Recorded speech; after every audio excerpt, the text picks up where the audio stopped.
د یو مولوي صاحب لور سره یو روان هلک څه کار وکړو. که تاسو زموږ په چینل نوی او معلوماتي ویډیو حاصلول غواړئ نو زموږ چینل سبسکرایب کړئ او د بیل آیکن هم دباو کړئ. سلامونه احترامات مې قبول کړئ. امید دی چې ښه به یې او د صحت په جامه کې به یې. ګرانو دوستانو وایي چې یو مولوي صاحب ډېر پرهیزګار و. هغه سره په بچو کې هم او بچی هم ډېر پرهیزګار و.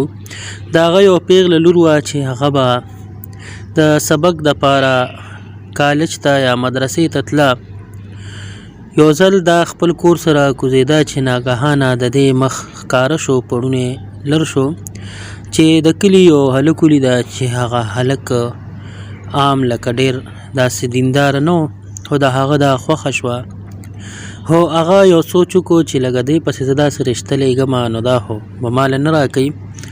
هغه داسې کار وکړو چې بس ځان یې دینداره کړو، ږیره یې پرېښوده او بس تلو به د جومات په ګوټ کې به ناستو، تلاوت به یې کړو، سبقونه به یې وي، امام پسې به یې لمونځ کړو، بانګونه او بس چې څه د خیر ښېګړې کارونه ټول یې شروع کړو.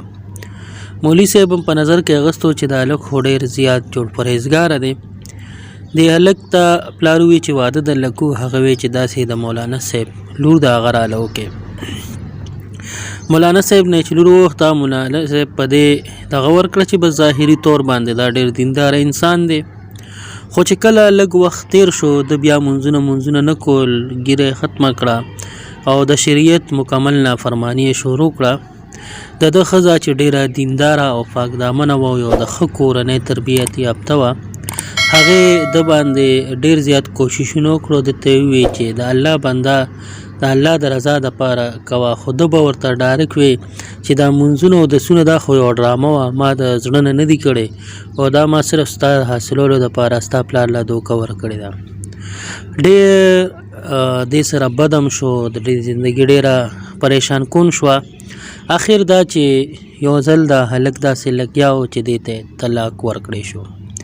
دا لاړه پلار کره کېناسته، د ورپسې بیا جرګې ننواتې کولې. خو هغوی ورته وویل چې د شریعت مطابق د دې طلاق شوی دی او اوس په هېڅ بند باندې دی یو ځای کېدی نه شي، هسې ځان مه کړوئ.